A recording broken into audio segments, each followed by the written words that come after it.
Steele has been named Community Music Educator of the Year by the Minnesota Music Educators Association, and we are happy. We are thrilled to have JD Steele with us this morning.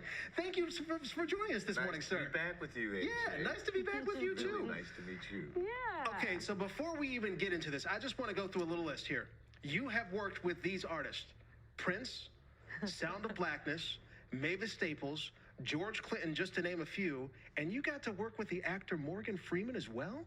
Yes, Morgan and I became very good friends back in the 80s when we were starting out gospel at Colonus. Oh my Which gosh. ended up on Broadway in 1988. So Wow. we spent a lot of time traveling around the world together. So when you hear those names, right, and then you hear your name along with that, what does it mean for you to be recognized for this award, now working with young musicians? Yeah. You know, I'm really honored to be working with not only young musicians, but my adult community choirs, because I work with about 200 singers a week, which is very exciting. Yeah. And we've got a performance coming up at the end of the month, which I'm excited about, because all 200 of my singers will be in performance Okay. at the Capri Theater. So that's exciting, but I'm just honored by the award. And when I was first approached about it, I thought to myself, there's so many fabulous music educators in the Twin Cities. Yeah. And I've happened to have worked with some of them, like Laurie Myers at South High School. Yeah. David Billingsley at De La Salle. These are great music educators. So I'm proud of the fact that I've been honored to get this award. Yeah. You should be proud, especially when it comes to working with young people. I mean, they're so impressionable. What kind of messages do you hope to instill in young folks working Well, with you them? know, these kids are really special. We're in our 15th, going on our 16th year. So I've worked with a lot of kids. I have an average of about 40 kids on Saturday mornings. And I really try to instill in them, first of all, I always tell them I love singing and dancing with you, but it's more important to me that they become astute in their education and that they become great global citizens. Yeah. That's the most important thing. And that singing should come from the heart, because what comes from the heart reaches the heart. I mean, you've been doing this for such a long time. Do you ever stop learning? Like, does the musical journey ever stop?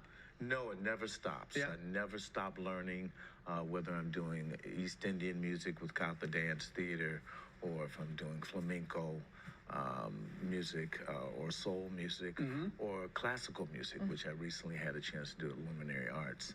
So I never stop learning, AJ, ever, ever, ever. And I'm always inspired by the people that I work with, young and adults.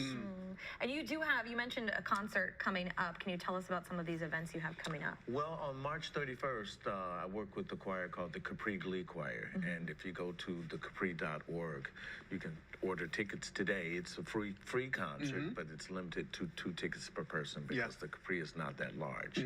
But we put on a really fun show, an uplifting and inspiring show. Yeah. And that's very exciting. So the tickets are available. You mentioned before that young people inspire you, right? What is it about young people that does inspire you? Because a man of your stature who has done and seen so much, how do they inspire? What is it they do that inspires you? Well, I like that, of your stature. It's true.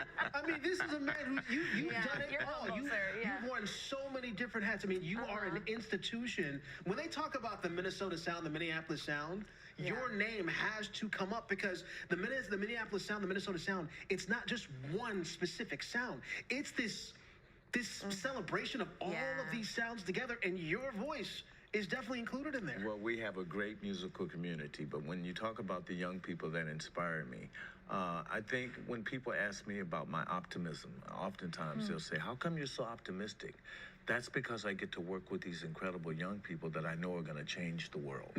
Their perspective and their brightness and their newness, they're going to change the world. Trust me. He said the word optimistic. Yeah. You can live Yes. as long as you keep your head to the sky. JD Steele, thanks so much for joining us this Thank morning. We you. appreciate your time. Thanks for having me, you guys. I Absolutely. really appreciate you.